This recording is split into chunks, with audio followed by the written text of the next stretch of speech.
How does a small nation shaped by monsoons and rice paddies manage to defy the world's greatest powers? How does a country known to many only through the black and white flicker of old newsreels rise from the ashes of devastating wars to become a vibrant, modern state? This is the story of Vietnam. It is a story of extraordinary resilience, of a people who have for centuries refused to be defined by outsiders. They have fought, endured, and rebuilt, time and time again. Their struggle for independence was not just a local conflict, it was a saga that echoed across the globe, challenging the very foundations of colonial empires and reshaping the course of the 20th century. The history of Vietnam is a testament to the power of human will. It is a long and often brutal narrative filled with heroes and villains, sacrifice and betrayal. It is a story that unfolded not only on the battlefields, but in the quiet villages, in the bustling city streets, and in the hearts of ordinary people who simply yearned for the right to determine their own destiny. They faced empires at the height of their power. First the Chinese, then the French, and finally the Americans. In each instance, the world expected them to yield, to accept their fate as a subordinate state. But that is not the Vietnamese way. Their history is a continuous thread of resistance against foreign domination. To understand Vietnam is to understand a profound sense of national identity, forged in the crucible of conflict. This identity is woven into the very fabric of their culture, their poetry, their music, and their art. It is a spirit of defiance that has been passed down through generations, from the ancient Trung sisters who rebelled against Han China to the young soldiers who navigated the labyrinthine tunnels of Ho Chi Minh. Their fight was more than a battle for territory. It was a struggle for the soul of their nation. It was a declaration that they would not be erased, that their history, their language, and their way of life were worth defending at any cost. This long and arduous journey from subjugation to sovereignty offers lessons that resonate far beyond the borders of Southeast Asia. It asks fundamental questions about the nature of power, the meaning of freedom, and the limits of military might. Vietnam's story forces us to confront uncomfortable truths about the past and provides a crucial lens for understanding the complexities of our present world. It reminds us that history is not merely a collection of dates and events, but a living force, shaped by the courage and sacrifice of countless individuals. It is a story of how a small country, through sheer tenacity, not only won its independence, but also forever changed global history. Long before the arrival of Western powers, the story of Vietnam was one of struggle and survival. The foundations of its identity were laid in the ancient kingdoms of the Red River Delta, a fertile cradle of civilization. Here, a distinct culture blossomed, centered around wet rice agriculture, ancestor worship, and a deep connection to the land. But its strategic location and rich resources also made it a target for its powerful northern neighbor. For more than 1,000 years, from 111 BC to 938 AD, Vietnam was under the dominion of various Chinese dynasties. This period was a defining chapter in the nation's history, a long, slow burn of occupation and resistance. The Chinese brought their administrative systems, their philosophies, and their writing script. They sought to assimilate the Vietnamese people, to make them a southern province of their vast empire. But the spirit of the Vietnamese people would not be extinguished. Throughout this millennium of domination, there were countless uprisings and rebellions, moments of fierce defiance that became legendary tales of heroism. The most famous were the Trung sisters, two noblewomen who led a massive revolt in 40 AD, briefly driving out the Chinese and establishing their own rule. Though their rebellion was ultimately crushed, their courage became a powerful symbol of Vietnamese resistance, an enduring story told to children for generations to come. In the 10th century, the Vietnamese finally broke the chains of Chinese rule. A brilliant military leader named Ngo Quyen secured a decisive victory at the Battle of Bac Dang River in 938, a masterful feat of strategy where iron-tipped stakes were planted in the riverbed to impale the Chinese fleet. This victory ushered in a new era of independence, a golden age where Vietnamese dynasties like the Lai and Tran built a strong centralized state. They established a national identity, developed their own legal codes, and fostered a unique culture that blended indigenous traditions with influences from their neighbors. Yet the shadow of the North always loomed large. Even during this long period of independence, the threat of foreign invasion was never far away. The Mongols, who had conquered much of Asia and Europe, attempted to invade Vietnam 3 times in the 13th century. Each time, under the brilliant leadership of General Tran Hung Dao, they were repelled. The Vietnamese used their knowledge of the terrain, employing guerrilla tactics and strategic ingenuity to defeat a much larger and more powerful army. This history of resisting powerful invaders became deeply ingrained in the national psyche. It taught the Vietnamese people that their greatest weapons were not just spears and swords, but their unity, their resilience, and their unbreakable will to remain free. In the mid-19th century, a new and unfamiliar threat arrived on the shores of Vietnam. It came not from the north, but from the distant west. French warships, driven by a combination of missionary zeal, economic ambition, and national pride, began to encroach upon Vietnamese sovereignty. Using superior military technology, France systematically dismantled the authority of the Nguyen dynasty, the last of Vietnam's imperial rulers. By 1887, Vietnam was fully absorbed into a new entity called French Indochina, along with Cambodia and Laos. The French promised to bring civilization and progress, a so-called mission civilisatrice. But for the Vietnamese people, it was the beginning of a dark and humiliating chapter. Under French rule, the traditional structures of Vietnamese society were upended. The colonial administration imposed a system designed to extract as much wealth as possible from the land and its people. Rice paddies and rubber plantations were established to serve the French economy, often through forced labor and exorbitant taxes that drove peasant farmers into debt and poverty. A small French elite and a handful of wealthy Vietnamese collaborators enjoyed immense privilege, while the vast majority of the population suffered under a system of economic exploitation and political repression. Any form of dissent was brutally suppressed by the colonial police and military, creating a climate of fear. The French also sought to reshape Vietnamese culture, promoting the French language and Catholicism, while marginalizing traditional Confucian values and Buddhist practices. They built grand colonial cities like Saigon and Hanoi, with wide boulevards and opulent villas that stood in stark contrast to the poverty of the surrounding countryside.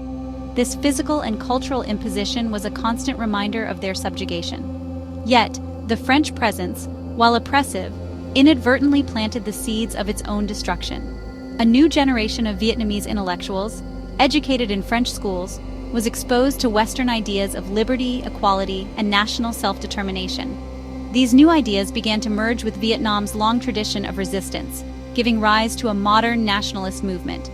At first, the movements were small and fragmented, led by scholars and patriots who dreamed of restoring the monarchy or appealing to the conscience of the French. But as the 20th century dawned, a new and more radical form of nationalism began to take hold.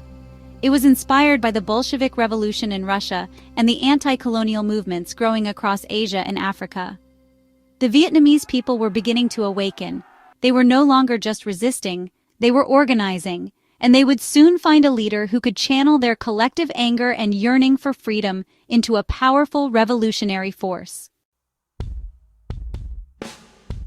Out of the crucible of colonial oppression emerged a figure who would embody Vietnam's struggle for independence, Ho Chi Minh. Born in Nguyen Sinh Cung, he was a man of many names and many talents, a world traveler, a writer, a revolutionary, and a master strategist. As a young man, he journeyed across the globe, working odd jobs in Paris, London, and New York. He witnessed firsthand the injustices of colonialism and was drawn to the ideals of communism as a path to national liberation. In 1941, after 30 years abroad, he secretly returned to Vietnam, a country he now barely recognized but was determined to free. He was convinced that only a unified national movement could expel the French. Deep in the remote mountains of northern Vietnam, Ho Chi Minh founded the Viet Minh, a broad-based nationalist front that brought together communists, patriots, and peasants under a single banner: independence for Vietnam. He understood that the fight for freedom had to be a people's war.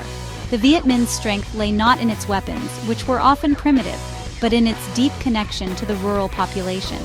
They offered a vision of a future free from foreign masters and feudal landlords, a future where the land would belong to those who worked it. During World War II, as the Japanese occupied Indochina, the Viet Minh honed their skills in guerrilla warfare, gaining experience and winning support from the people. When Japan surrendered in August 1945, Ho Chi Minh saw his moment. the Viet Minh seized control of Hanoi and other major cities in a swift and largely bloodless uprising known as the August Revolution. On September 2, 1945, in Hanoi's Ba Dien Square, Ho Chi Minh stood before a massive crowd and proclaimed the independence of the Democratic Republic of Vietnam. In a deliberate appeal to the West, he began his speech by quoting the American Declaration of Independence. All men are created equal. But the dream of a peaceful independence was short-lived. France, unwilling to relinquish its most valuable colony, was determined to reassert its control. The conflict that followed, known as the First Indochina War, was a brutal and grueling affair that lasted for 8 long years. The French, with their modern army and air power, controlled the cities. The Viet Minh, under the military genius of General Vo Nguyen Giap, controlled the countryside and the hearts of the people. The war reached its dramatic climax in 1954 at Dien Bien Phu, a remote French fortress in a mountain valley. General Giap orchestrated one of the most audacious military feats of the 20th century, surrounding the French garrison with heavy artillery that had been painstakingly dragged by hand over mountains and through jungles. After a 56-day siege, the French were forced to surrender. The stunning victory at Dien Bien Phu sent shockwaves around the world. A small agrarian nation had defeated a great European colonial power. The victory at Dien Bien Phu did not bring the lasting peace that the Vietnamese people had fought so hard for. Instead, the world's great powers intervened. The Geneva Accords of 1954 temporarily divided Vietnam at the 17th parallel, a line that was meant to be a temporary ceasefire demarcation, not a permanent political boundary. Ho Chi Minh's government was to rule the north, while a US-backed anti-communist government, led by Ngo Dinh Diem, was installed in the south. The accords called for a national election in 1956 to reunify the country, but the United States, fearing that Ho Chi Minh would win a landslide victory, supported Diem's decision to cancel the vote. The temporary division became a bitter and violent reality. The United States, operating under the so-called domino theory, believed that if South Vietnam fell to communism, other countries in Southeast Asia would inevitably follow. This fear propelled America deeper and deeper into the conflict. It began with sending military advisors and billions of dollars in aid to prop up the corrupt and unpopular government in Saigon. But the regime's brutal repression of dissent, particularly against the Buddhist majority, only created more support for the communist-led insurgency in the South, known as the Viet Cong.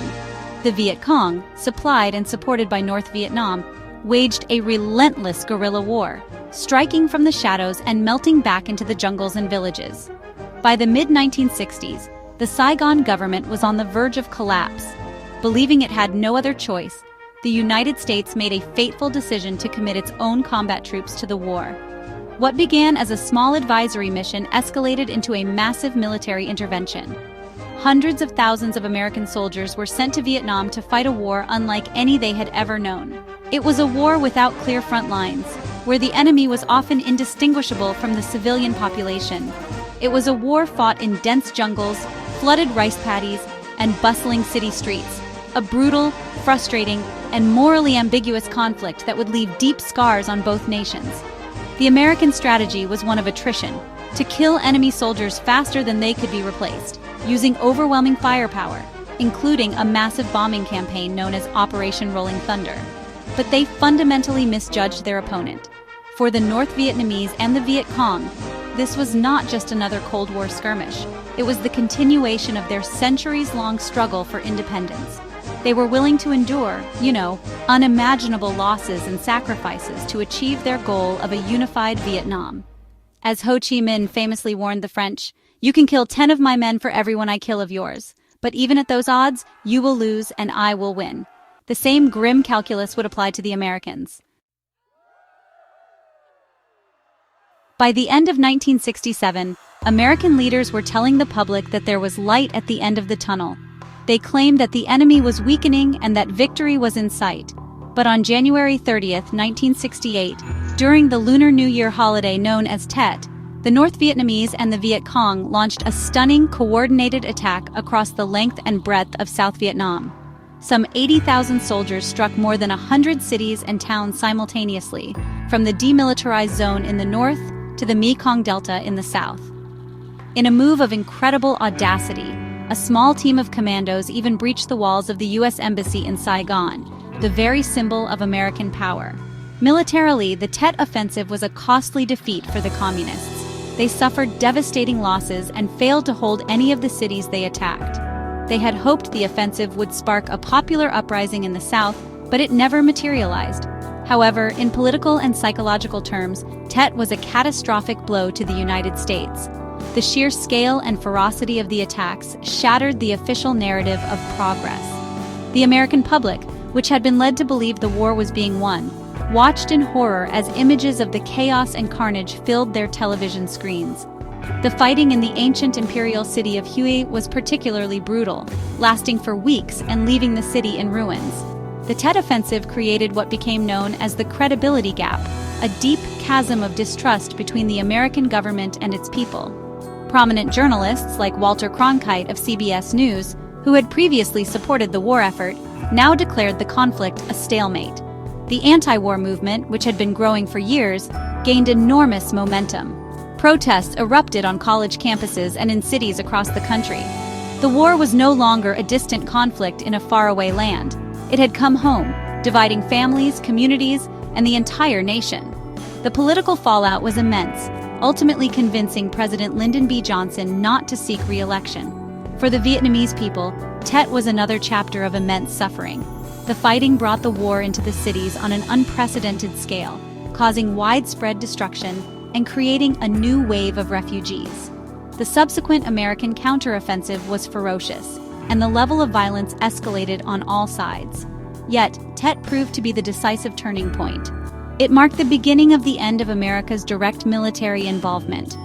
The new U.S. administration, under President Richard Nixon, began a policy of Vietnamization, gradually withdrawing American troops while training and equipping the South Vietnamese army to fight on its own. The long and painful process of American disengagement had begun, but the war for Vietnam was far from over. After years of painstaking negotiations, false starts, and continued bloodshed, the Paris Peace Accords were signed in January 1973. The treaty officially ended direct U.S. military involvement in Vietnam and called for a ceasefire between North and South. The last American combat troops departed, leaving the fate of Vietnam in the hands of the Vietnamese. But the peace was fragile, and the ceasefire was never truly honored. Without the shield of American air power, the South Vietnamese army found itself facing a determined and well-supplied adversary. For 2 more years, the fighting continued, a tragic postscript to an already devastating war. In the spring of 1975, North Vietnam launched its final decisive offensive. The South Vietnamese army, plagued by corruption, low morale, and the withdrawal of American support, crumbled with shocking speed. City after city fell to the advancing northern forces. The world watched as desperate scenes unfolded in Saigon. Helicopters airlifted American personnel and fortunate Vietnamese collaborators from rooftops, while thousands more scrambled to find any means of escape. On April 30th, 1975, North Vietnamese tanks crashed through the gates of the presidential palace in Saigon. The long war was finally over. Vietnam was, at last, a unified and independent nation. But the price of victory was staggering. The country was physically and emotionally shattered. 3 million Vietnamese soldiers and civilians were dead, millions more were wounded, and countless others were left homeless. The land itself was scarred, poisoned by millions of tons of bombs and chemical defoliants like Agent Orange, which would cause birth defects and cancers for generations to come. The economy was in ruins, the infrastructure destroyed. The new communist government faced the monumental task of rebuilding a broken nation while also trying to integrate a deeply divided society. For many in the South who had sided with the Americans, the end of the war was not a liberation, but the beginning of a new ordeal. In the years that followed reunification, the hardships continued. The government implemented strict socialist policies, collectivizing agriculture and seizing private businesses, which led to economic stagnation and widespread food shortages. Hundreds of thousands of people associated with the former South Vietnamese government and military were sent to harsh re-education camps for years of forced labor and political indoctrination. Fearing persecution and facing bleak economic prospects, a massive exodus of boat people began. as hundreds of thousands of Vietnamese fled the country in rickety, overcrowded boats, risking their lives on the open sea. The dream of a peaceful, prosperous, and unified Vietnam seemed more distant than ever. By the mid-1980s, Vietnam was one of the poorest countries in the world. It was internationally isolated, crippled by a centrally planned economy that stifled innovation and productivity, and burdened by a costly occupation of neighboring Cambodia. The revolutionary ideals that had won the war were failing to win the peace. The Communist Party leadership, facing a profound economic crisis and growing discontent among the population, recognized that a radical change of course was necessary for the nation's survival. In 1986, at their 6th National Congress, they initiated a sweeping set of reforms known as Doi Moi, or renovation. Doi Moi marked a pivotal moment in Vietnam's modern history. It was a pragmatic shift away from rigid Marxist-Leninist doctrine toward a more open, market-oriented economy, what the government called a socialist-oriented market economy. The reforms dismantled the collective farming system, giving land back to individual families and allowing them to sell their surplus on the open market. This single change unleashed a surge in agricultural productivity, quickly transforming Vietnam from a nation facing famine into one of the world's leading exporters of rice. The government also encouraged private enterprise, welcomed foreign investment, and began the slow process of re-engaging with the outside world. The transformation was not easy, and it was not immediate. But over the next 2 decades, Vietnam's economy grew at one of the fastest rates in the world. The country became a manufacturing powerhouse, attracting investment from global companies seeking to take advantage of its low-cost, disciplined labor force. Factories sprung up, producing everything from sneakers and clothing to smartphones and electronics for the global market. A vibrant tourism industry also blossomed as visitors from around the world, including many American veterans, came to see the country's stunning natural beauty and rich cultural heritage for themselves. This economic boom dramatically improved the lives of millions of Vietnamese people. Poverty rates plummeted, and a new aspirational middle class began to emerge in the rapidly growing cities of Hanoi and Ho Chi Minh City, formerly Saigon. The government forged new diplomatic and trade relationships, joining regional organizations like ASEAN and, in a remarkable turn of history, normalizing relations with the United States in 1995. The former enemies became partners, engaging in trade, educational exchanges, and even military cooperation. Vietnam had successfully navigated the difficult transition from a war-torn, isolated state to a dynamic and integrated member of the global community. Today, Vietnam is a country of incredible energy and paradox. It is a nation where ancient temples stand in the shadow of gleaming skyscrapers, where the traditions of the past coexist with the relentless pace of modernity. The majority of its population was born after the war ended, a young, tech-savvy generation with aspirations and opportunities that their parents could only have dreamed of. They are connected to the world through social media and global commerce, yet they are also heirs to a powerful legacy of national pride and resilience. This delicate balance between embracing the future and honoring the past defines the character of contemporary Vietnam. The country is still governed by a single-party communist state that maintains strict control over political dissent and the press. Yet, it has embraced capitalist economic principles with remarkable success. This blend of political authoritarianism and economic liberalism has allowed for stability and rapid growth, but it also creates ongoing tensions. The government must constantly navigate the challenge of meeting the demands of a more open and prosperous society while preserving its own authority. It is a political model that is uniquely Vietnamese, shaped by its specific history and cultural context, often described as bamboo diplomacy, flexible on the outside, but with a strong, unyielding core. The legacy of Vietnam's long fight for independence is profound and far-reaching. It demonstrated to the world that the will of a people fighting for their own land could ultimately triumph over technological and military superiority. The Vietnam War deeply polarized American society and changed the way the United States viewed foreign intervention, creating a Vietnam syndrome that lasted for decades.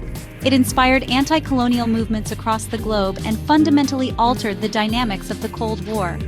For Vietnam itself, the legacy is one of both immense pride in its survival and sovereignty, and the deep, lasting trauma of war's devastation. The story of Vietnam is, in the end, a story of endurance. It is a powerful reminder that a nation's identity is not something that can be imposed or erased by foreign powers. It is forged through shared struggle, collective memory, and an unshakable belief in one's right to exist. From the ancient heroes who fought the Chinese invaders to the modern entrepreneurs driving its economic renaissance, the Vietnamese people have shown an extraordinary capacity to adapt, to persevere, and to build their future on their own terms. Their history is not just a chapter in the past. It is a vital lesson for understanding the forces that continue to shape our world today.